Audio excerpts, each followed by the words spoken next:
The transport ship landed with a soft thud on the metal platform of the Galactic Military Academy.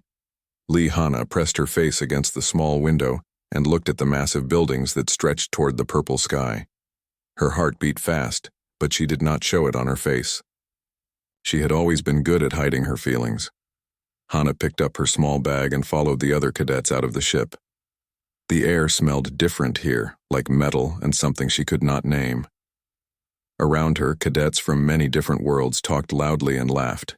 Some had blue skin, others had 4 arms, and a few looked almost like humans but with silver eyes. Hana walked quietly behind them all.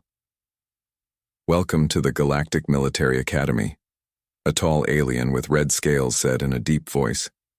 This was Commander Vextal, though Hana did not know his name yet. "You are the best from your worlds. Only 50 humans were chosen from millions who tried. You should feel proud." Hana looked around at the other human cadets. Most were tall and strong-looking. The males stood with their chests out and spoke with loud voices. Park Jinwoo, a boy from Earth, was already talking to some alien cadets like they were old friends. Captain Kim Woobin, a human officer, smiled as he watched Jinwoo make friends so easily. "That one will do well," Captain Kim said to another officer, pointing at Jinwoo. "He has the right spirit for leadership." Hana said nothing. She never said much unless someone asked her a direct question. Back home on Sol Colony, her teachers called her shy. Her mother said she was just careful with her words. Her father, before he died in the war, told her that smart people listen more than they talk. She had tried to remember this every day since. The cadets were shown to their rooms. Hana shared hers with Choi Minji, another human girl who talked all the time about how excited she was to be here. Minji had been the top fighter in her training class back on Mars Colony. She could do 50 push-ups without stopping and could run faster than most boys. "What did you do back home?" Minji asked as she put her clothes in the metal locker. "Were you a fighter too? A pilot, maybe?" Hana shook her head. "I just studied a lot," she said quietly. "I read books about old battles and wars." Minji laughed, but not in a mean way. "Books? That is nice, but here we need to be strong and fast. The aliens respect power, not reading." Hana nodded and said nothing more. She put her few things away and sat on her bed. From her bag, she took out a small notebook with a worn cover. Inside were pages and pages of her handwriting, drawings of battle formations, and notes about old war strategies. She had been writing in it for 3 years. The first week of training was hard for everyone. Lieutenant Thexmore, a Centaurian with 6 arms, made them run until their legs hurt. They learned to use energy weapons and practiced fighting with alien combat styles. Hana was not the strongest or the fastest, but she was not the worst either. She finished every task but never stood out. In tactical classes, Commander Vextal showed them famous battles from galactic history. He talked about how the Altarian Empire conquered 12 systems using direct attacks. He praised the draconian fleets that won wars through superior firepower. When he asked questions, the alien cadets raised their hands quickly. They spoke with confidence about crushing enemies and showing no mercy. Hana raised her hand only once in the first week. "Sir, in the Battle of Kepler 7, did the Altarians consider that the defenders knew the terrain better? Maybe a longer siege would have saved more ships?" Commander Vextal looked at her with surprise, as if he had forgotten she was in the room. "The Altarians won, Cadet Lee. That is what matters in war, victory, not efficiency." Some of the alien cadets laughed. Park Jinwoo shook his head at her with embarrassment. Hana felt her face get hot, but she did not argue. She wrote something in her notebook and stayed quiet for the rest of the class. After classes, Hana went to the academy library while other cadets played sports or socialized in the common areas. The library was huge, with books and data files from thousands of worlds. She found the section about military history and started reading everything she could find. Most cadets never came to the library except to do homework. Hana came every day. The librarian was an old Keplerite named Zondar, who had served in the Galactic Fleet for 40 years. At first, he ignored the quiet human girl who sat in the corner every evening. But after a week, he noticed she was reading books that even senior officers found difficult. "Interesting choice," he said one evening, looking at the book about ancient Earth military tactics that Hana was reading. Sun Tzu is not popular with modern officers. They think his ideas are too old. Hana looked up from her book. Old ideas are not always wrong ideas, she said softly. Sometimes the best solutions are the simple ones that people forgot. Zondar smiled with his 3 mouths. You think differently than the other cadets, he said. They want to learn how to fight bigger and stronger. You want to learn how to fight smarter. Fighting smarter saves lives, Hana said, then went back to reading. The first month passed quickly. Hana learned the names of her instructors and classmates, but most of them did not learn hers. In group exercises, she was always chosen last. When teams were made, she was put with whoever was left. She did not complain or look sad. She just did her work and watched everything carefully. During combat simulations, she noticed things that others missed. She saw that Cadet Rexon from Altair always attacked from the left side. She noticed that the Draconian cadets worked well together but poorly with other species. She watched how Park Jinwoo tried to copy the alien fighting styles instead of using human advantages like flexibility and unpredictability. Hana wrote everything in her notebook. Battle patterns, personality types, weaknesses she observed, strategies that might work better. She never showed her notes to anyone. They were her private thoughts and ideas. One evening, Commander Vextal announced something that made all the cadets excited. Next month you will face the Kepler siege simulation, he said with pride. This is the most difficult test we give to cadets. In 20 years, no team has ever completed it successfully. It is designed to be impossible to win. The alien cadets looked eager for the challenge. The human cadets looked nervous but determined. Only Hana looked thoughtful instead of excited or worried. That night she went to the library and searched for everything she could find about the original Battle of Kepler 7. She read about the terrain, the weather, the types of ships used, and the personalities of the commanders on both sides. Something about the scenario felt familiar, like a puzzle she had seen before but could not quite remember where. As she walked back to her room late that night, she passed a group of senior officers talking in the hallway. She heard Captain Kim say to Commander Vextal, "The human cadets are eager, but they lack the killer instinct. They think too much about consequences instead of just winning." Humans are too soft, Commander Vextal agreed. They will learn that war requires hardness, or they will fail. Hana stopped walking and stood in the shadows, listening. She thought about her father, who died fighting to protect Sol Colony from raiders. She thought about the thousands of people who lived because of the strategies he used, strategies he learned from old books about ancient Earth generals. She thought about how the alien officers saw humans as weak because they cared about saving lives, not just winning battles. She touched her notebook through her jacket pocket. Inside were ideas that none of these officers had ever considered, strategies that could change how they thought about war itself. But she was just a quiet girl who read too much and talked too little. Who would listen to her? Hana went to her room and lay on her bed staring at the ceiling. Tomorrow would bring more training, more being overlooked, more chances to observe and learn. She was patient. She had always been patient. Sometimes the most important victories came to those who waited for the right moment to act. The morning of team selection arrived with gray clouds covering the academy's sky. All cadets gathered in the main hall, where Admiral Zethkra stood behind a podium. She was a Draconian, tall and covered in dark green scales that reflected the light like metal. Her voice carried across the room without effort. "The Kepler siege begins today," she announced. "You will be divided into 8 teams. Each team represents a different faction in this historic battle simulation. The scenario will last 1 month. Your performance will determine your final grades and future assignments." Hana sat quietly in the back row, watching as alien cadets moved forward to get better seats. She had her notebook with her as always and a small device to record the team assignments. Dr. Yang Soo-hyun, the human military historian, stood beside the admiral. Hana had read 3 of her books about Earth's war history. Team leaders will be chosen based on tactical scores and leadership evaluations. Admiral Zethkra continued. The simulation is based on a real battle that occurred 300 years ago in the Kepler system. It involves multiple planets, supply lines, and complex political alliances. Commander Vextal stepped forward with a datapad. Team Alpha will be led by Cadet Veltar of Altair, he announced. Veltar stood up with confidence, his blue skin almost glowing with pride. He was the highest-scoring cadet in combat simulations and never missed a chance to remind others about his achievements. More names were called.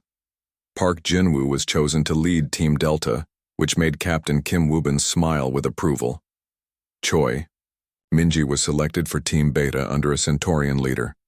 One by one, the best cadets were given leadership positions or placed on strong teams. Team Gamma will also be led by Cadet Veltar, Commander Vextal said, then paused. The following cadets are assigned to Team Gamma. He read a list of names that included several average performers and 3 humans who had struggled in combat training. Lee Hana, he finally said. Hana stood up slowly and walked toward Veltar's group. She was not surprised to be chosen last, for what was clearly considered the weakest team. Veltar looked at his new team members with disappointment. Besides Hana, there was Nam Taehyun, a human boy who was good with computers but poor at fighting, and several alien cadets who had barely passed their previous tests. Great, Veltar muttered to his friend from Altair. They gave me the leftover cadets. How am I supposed to win with this group? After assignments were complete, teams were given time to meet and plan. Team Gamma gathered in a small conference room. Veltar sat at the head of the table and immediately began explaining his strategy. The Kepler siege is about controlling the main planet, he said, pointing to a holographic map that appeared above the table. We attack directly, overwhelm their defenses, and claim victory. This is how Altarians fight, and this is how we will win. Nam Taehyun raised his hand shyly. Sir, maybe we should study the historical battle first. Dr. Yang mentioned that understanding the original context might help us. Veltar waved his hand dismissively. History is for academics, not warriors. We have superior weapons and tactics. We attack hard and fast. That is all we need to know. Hana said nothing during the meeting. She took notes while Veltar outlined his straightforward assault plan. It was exactly what she expected. A direct attack using maximum force with no consideration for the complexities of the scenario. After the meeting ended, she went straight to the library. Dr. Yang Soo-hyun was there, organizing files about the AI simulation. She looked up when Hana approached her desk. Excuse me, Professor Yang, Hana said quietly. Could you tell me more about the real battle of Kepler-7? I want to understand what actually happened. Dr. Yang smiled. Most cadets do not ask about the historical background. They only want to know about weapons and ship specifications. Why are you different? I think understanding why people made certain decisions helps predict what they might do next, Hana replied. If this simulation is based on real events, then maybe the same factors that influenced the original battle still matter. Dr. Yang nodded approvingly. The Battle of Kepler-7 was not won through superior firepower, she explained. The defenders were outnumbered 3-1, but they understood something the attackers did not. They knew that controlling space around a planet is different from controlling the planet itself. Hana listened carefully as Dr. Yang explained how the original battle developed. The attacking fleet had every advantage in ships and weapons, but they became trapped by their own success. When they captured the orbital stations, they had to defend them. When they landed troops on the planet, they had to supply them. Each victory created new problems that the defenders used against them. The winning strategy came from an unexpected source, Dr. Yang said. A young communications officer suggested something that seemed impossible. Instead of fighting harder, the defenders fought smarter. They made the attackers' strengths become weaknesses. That evening, Hana returned to her room and opened her notebook. She began drawing diagrams and writing notes about everything Dr. Yang had told her. She thought about Veltar's plan and how it matched the original attacker's approach. She wondered if the simulation designers expected teams to make the same mistakes. The next morning, training for the simulation began. Each team was given access to detailed star charts, ship specifications, and intelligence reports about their enemies. Veltar immediately started planning attack routes and weapon deployments. He assigned roles to each team member based on their academy scores. "Hana, you will monitor communications," he said without looking at her. "Just listen to enemy transmissions and report what they are saying. Do not make any tactical decisions without asking me first." Hana accepted her role without complaint. Being responsible for communications meant she would hear everything happening across the entire battlefield. She would know what every team was planning before they acted. It was actually a perfect position for gathering information. During the first week of preparation, Hana spent her free time researching each of the other team leaders. She read their personal files, watched recordings of their previous training exercises, and studied their tactical preferences. Rexon of Team Alpha always favored flanking maneuvers. The draconian leader of Team Beta preferred overwhelming frontal assaults. Park Jinwoo tried to balance different approaches but often changed his mind when pressured. She also noticed something interesting about the simulation parameters. The scenario included weather patterns, supply line difficulties, and political complications that most teams were ignoring. They focused on military hardware, while overlooking factors that had decided the real battle. Nam Tai-hyun became her unofficial research partner. He was good at finding information in the Academy's databases and appreciated having someone who listened to his ideas. Together, they discovered that the simulation included several hidden variables that were not mentioned in the basic briefings. "Look at this," Nam said one evening, showing Hana his computer screen. "The simulation includes civilian populations on each planet. Most teams are treating this like a space battle, but there are millions of people who could be affected by our decisions." Hana studied the data carefully. "In the real battle, civilian support was crucial," she said. "The side that protected civilians gained allies. The side that ignored them created resistance movements." Meanwhile, Veltar continued developing his direct assault strategy. He practiced coordinated attacks with his team and studied the firepower capabilities of different ship types. His plan was technically sound and would probably work against a weak opponent, but Hana could see flaws that enemy teams would likely exploit. 2 weeks into the preparation phase, Hana tried to share some of her concerns with Veltar.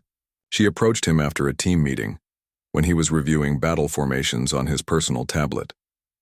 "Sir, I have been studying the historical context of this battle," she began carefully. "There are some factors that might affect our strategy." Veltar looked up with irritation. "What kind of factors? We have the best weapons, the clearest objectives, and a solid plan. What more do we need?" "Well, the original attackers had advantages too, but they lost because they did not consider how their enemies would adapt," Hana explained. "Maybe we should prepare for unexpected responses to our attacks." Veltar laughed harshly. "Humans always overthink everything. You see problems where there are opportunities. We Altarians conquered half the galaxy by being direct and decisive. Adaptation is just another word for weakness." He turned back to his tablet, dismissing her completely. Hana nodded politely and walked away. She was not surprised by his reaction, but she was disappointed. Her team was about to enter a battle they did not understand, led by someone who refused to listen to alternative viewpoints. That night she wrote in her notebook, "Confidence without wisdom leads to predictable failure. The strongest generals are often defeated by those they consider weakest, because strength makes you obvious while weakness makes you invisible." She thought about her father's stories about the Soul Colony defense. He had been outnumbered and outgunned, but he won by making his enemies fight the battle he wanted, instead of the battle they planned. Maybe there was still time to help her team understand this lesson, even if Veltar would not listen. The simulation would begin in 1 week. Hana closed her notebook. The simulation began on a cold morning with all 8 teams entering their command centers. Each team had access to holographic displays showing their starting positions in the Kepler system. Ships appeared as glowing dots on the 3-dimensional map, while planets rotated slowly with detailed surface information visible to those who looked carefully. Team Gamma's command center was smaller than the others, reflecting their lower priority status. Veltar stood at the center console, studying the positions of enemy fleets with obvious excitement. His plan was simple and direct. Attack the nearest enemy position, defeat them quickly, then move to the next target. Communications, report enemy movements, Veltar ordered without turning around. Hana sat at her station, monitoring 8 different communication channels simultaneously. She could hear the chatter from all teams as they began implementing their strategies. Team Alpha was already moving toward the outer planets. Team Beta was forming a defensive line around the main world. Park Jinwoo's Team Delta was splitting their forces to cover multiple objectives. Team Alpha is advancing on the mining stations, Hana reported. Team Beta is fortifying the primary orbital defenses. Perfect, Veltar said. While they waste time on defensive positions, we will strike at Team Charlie's supply depot. Nam, prepare the attack formation. Nam Taehyun looked nervous as he input the commands. Sir, Team Charlie has twice as many ships as us. Maybe we should wait and see how the other battles develop? Veltar's blue skin darkened with annoyance. We are not cowards who wait for others to fight our battles. Altarian doctrine is clear. Hit fast, hit hard, and claim victory. Hana watched the tactical display with growing concern. Veltar was leading them directly into a fight they could not win exactly like the original attackers in the historical battle. She had spent weeks studying the enemy team leaders, and she knew Team Charlie's commander would respond with overwhelming force to any direct assault. Sir, she said quietly, Team Charlie's leader prefers counterattacks. If we attack their supply depot, they might abandon it and strike our home base while we are away. Veltar finally turned to look at her, his expression showing both irritation and disbelief. Are you questioning my tactical judgment, communications? No, sir. I'm just sharing information about enemy patterns, Hana replied calmly. Then share information and leave tactics to those qualified to make such decisions, Veltar snapped. The attack proceeded as planned. Team Gamma's small fleet moved toward Team Charlie's supply depot, following standard Altarian assault doctrine. They approached in formation, with heavy ships in front and support vessels behind. It was textbook military strategy, which meant it was also completely predictable. Team Charlie responded exactly as Hana expected. They evacuated their supply depot and used its automated defenses to slow the attackers while their main fleet circled around to strike Team Gamma's undefended home base. Within 2 hours of starting their assault, Veltar received urgent messages that their own installations were under attack. This is impossible, Veltar said, staring at the displays in confusion. Their supply depot was supposed to be an easy target. It was a trap, Nam said quietly. They sacrificed the depot to lure us away from our defenses. Veltar's team was now caught between the automated defenses of an empty depot and an enemy fleet attacking their home. Standard doctrine suggested either retreating to defend their base or continuing the assault to claim the depot before returning. Either choice would result in significant losses. Hana had been thinking about this exact scenario for days. She had studied similar situations in historical battles and developed a potential solution, but she knew Veltar would not listen to suggestions from his communications officer. She needed a different approach. Sir, I'm receiving a transmission from our home base, she announced. They are requesting immediate reinforcement. How long can they hold? Veltar asked, looking between the tactical displays showing both battlefronts. Approximately 30 minutes before their defenses fail, Hana replied. This was accurate based on the simulation parameters she had memorized. And how long to capture this depot? At least 45 minutes with current resistance levels, Nam answered after checking his calculations. Veltar cursed in his native language. They could not save both positions using conventional tactics, which meant they would lose one no matter what they chose.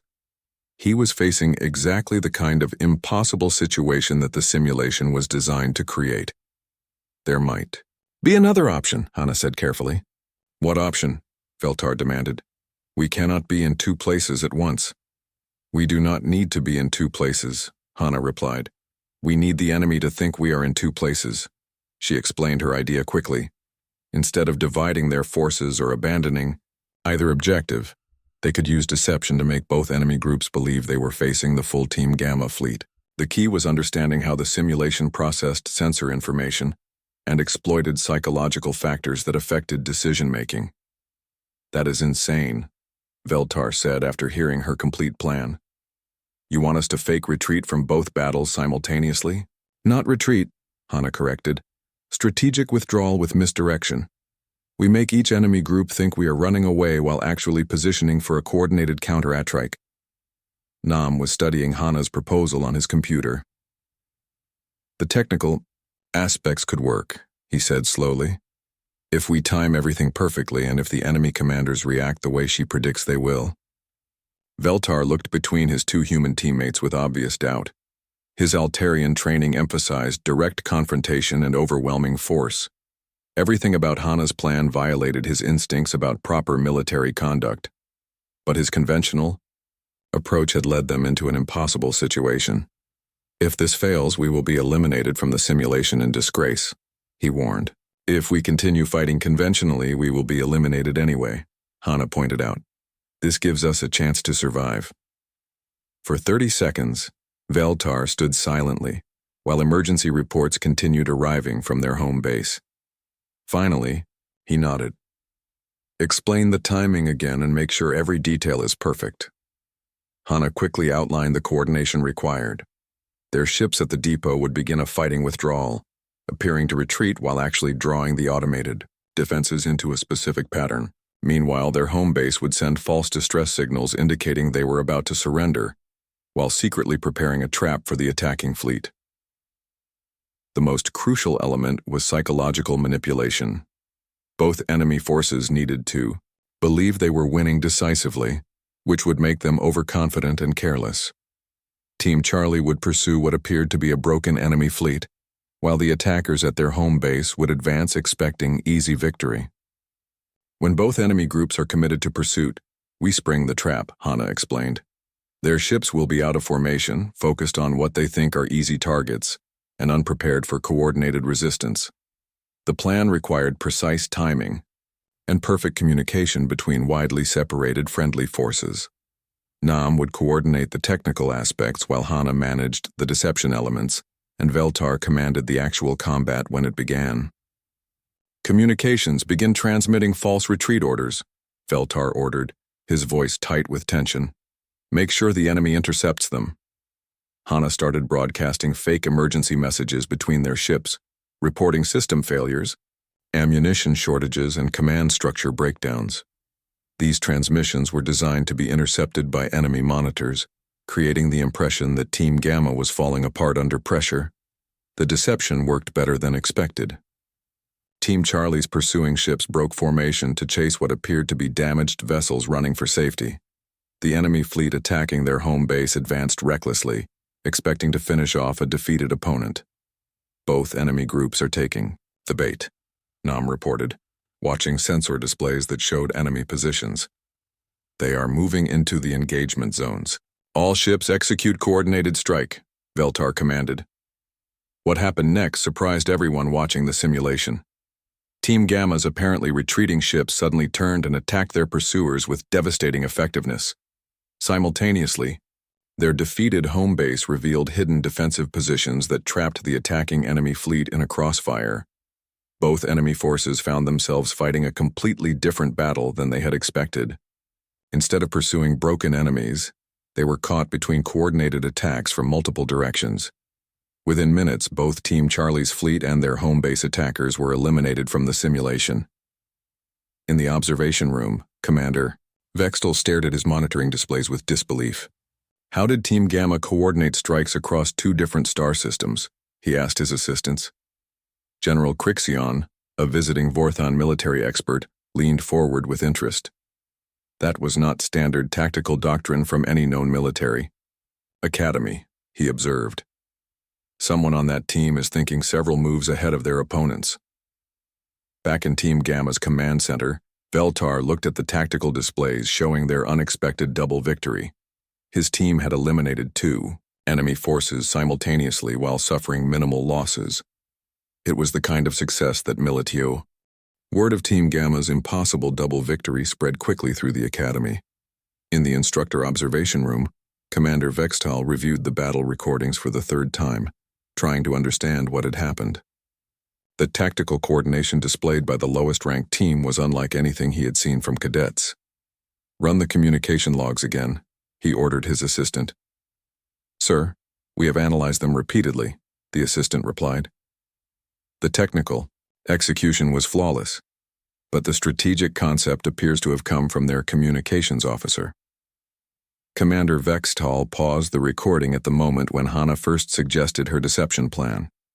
On screen, the quiet human girl was explaining complex psychological warfare concepts that most senior officers would struggle to implement. He made a note to investigate her background more thoroughly.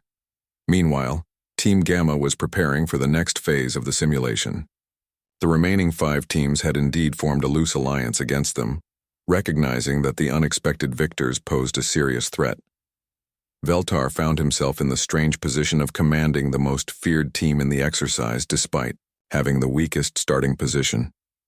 "Show me the current alliance structure," Veltar said, looking at the strategic display. Hana had been monitoring communications between enemy teams since their victory. "Teams Alpha, Beta, Delta, and Echo have agreed to coordinate attacks against us," she reported. "Team Zeta is remaining neutral for now, but they will probably join the alliance if we appear to be winning." 5 against 1, Nam muttered. "Even with our recent success, those are difficult odds." Veltar looked thoughtful. His experience with conventional Altarian tactics told him that facing superior numbers required either retreat or finding allies. But his recent experience with Hana's unconventional strategies suggested there might be other options. "Communications. You have been studying these team leaders longer than anyone," he said. "How strong is their alliance, really?" Hana had been waiting for this question. She opened her notebook, which was now filled with detailed analysis of each remaining team's capabilities, leadership styles, and probable decision patterns. "The alliance exists because they fear us, not because they trust each other," she explained. "Team Alpha's leader Rexon wants to prove he is superior to everyone. Park Jinwoo from Team Delta is trying to balance multiple conflicting objectives. The draconian commander of Team Beta believes overwhelming force solves all problems." "What does that mean for us?" Veltar asked. "It means their alliance will break apart if we give them the right pressure at the right time," Hana replied. "They are cooperating now because attacking us seems safe and profitable. If we make cooperation seem dangerous and expensive, they will turn on each other." Nam was already running calculations on his computer. "The simulation parameters include resource management and supply line maintenance," he noted. "Extended. Cooperation requires significant investment from all parties." Hana nodded. "Exactly. We do not need to defeat 5 teams. We need to make them defeat themselves." Over the next week, Team Gamma implemented a strategy that confused both their enemies and the observing instructors. Instead of trying to win battles, they focused on making battles expensive for their opponents. They would attack supply lines, then disappear before reinforcements arrived. They would threaten important positions, forcing enemies to divert resources for defense, then strike somewhere else entirely. Each action was carefully calculated to create stress within the enemy alliance. When Team Alpha and Team Beta both responded to the same threat, their forces would interfere with each other. When Team Delta tried to coordinate with Team Echo, their different tactical doctrines would create confusion and delays. "This is not warfare," Rexon complained during an intercepted communication with his allies. "They are fighting like criminals instead of soldiers. They are winning like generals instead of warriors," Park Jinwoo replied, though his frustration was obvious in his voice. Commander Vextal was having similar conversations with his fellow instructors. General Crixion had requested access to all recordings of Team Gamma's activities, claiming he wanted to study their tactics for a research project. "These are not cadet-level strategies," General Crixion observed. "Someone on that team understands advanced psychological warfare principles that we do not teach until senior officer training." Dr. Yang Soo-hyun was also taking unusual interest in the simulation. She had been monitoring Team Gamma's performance and noticed something that made her curious enough to begin her own investigation. "Commander Vextal, may I see the personal files for Team Gamma's members?" she requested. "Of course, but why the interest in our lowest-ranked team?"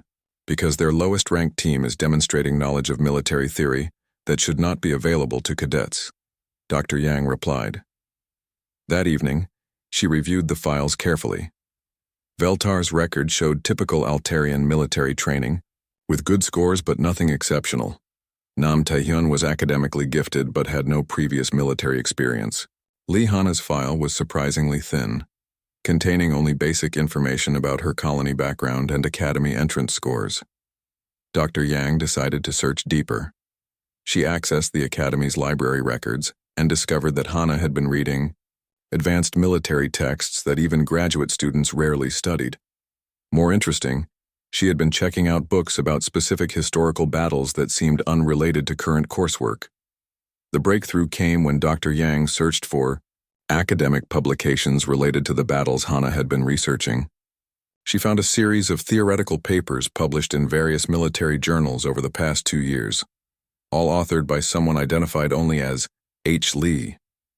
The papers discussed innovative approaches to asymmetric warfare, psychological manipulation in military contexts, and the application of ancient Earth strategies to modern galactic conflicts.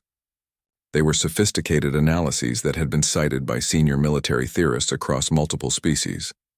Dr. Yang compared the writing style and strategic concepts in the published papers with the tactics being displayed by Team Gamma in the HFY simulation.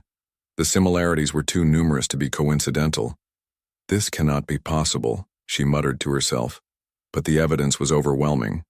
She immediately contacted Commander Vextal. "We need to talk about Cadet Lee Hana," she said. "The communications officer? What about her?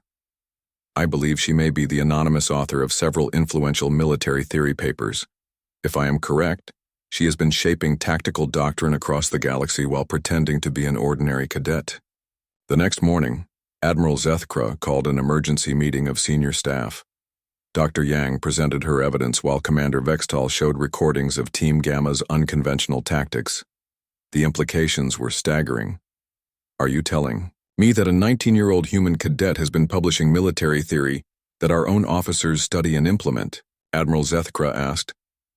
"That appears to be the case," Dr. Yang confirmed. "The strategic principles in her published work match exactly with the tactics being used in the current simulation." Captain Rodan, a Keplerite officer who had survived actual battles using strategies from the H. Lee papers, leaned forward with interest.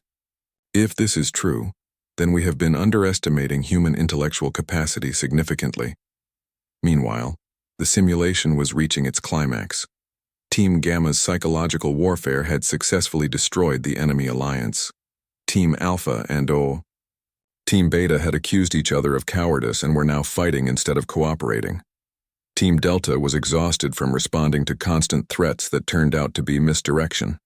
Team Echo had withdrawn from active participation, conserving their resources while waiting for others to eliminate each other. "The enemy coalition has collapsed," Nam reported with excitement. "They are spending more effort fighting each other than fighting us." Veltar looked at his tactical display with amazement. "We have gone from the weakest team to the strongest without winning a single major battle. Sometimes the best victory is convincing your enemies to defeat themselves," Hana said quietly. That afternoon, Admiral Zethkra arrived at Team Gamma's command center unannounced. She walked directly to Hana's communications station and placed a datapad on the desk.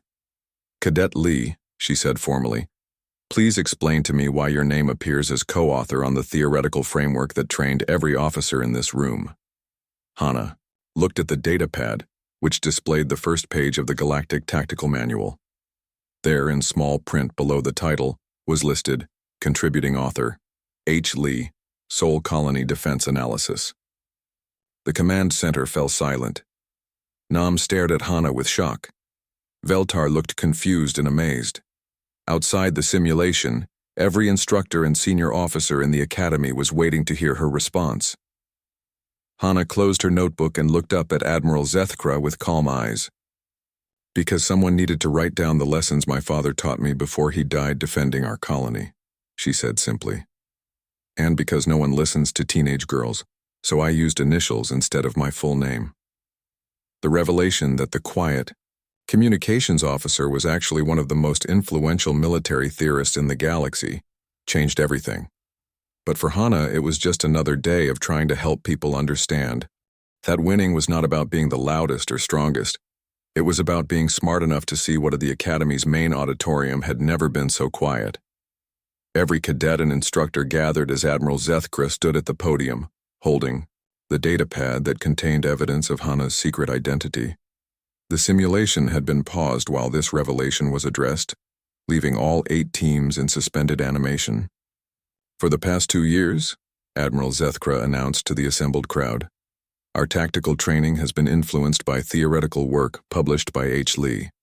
These papers introduced concepts that improved our understanding of asymmetric warfare, psychological operations, and adaptive strategy.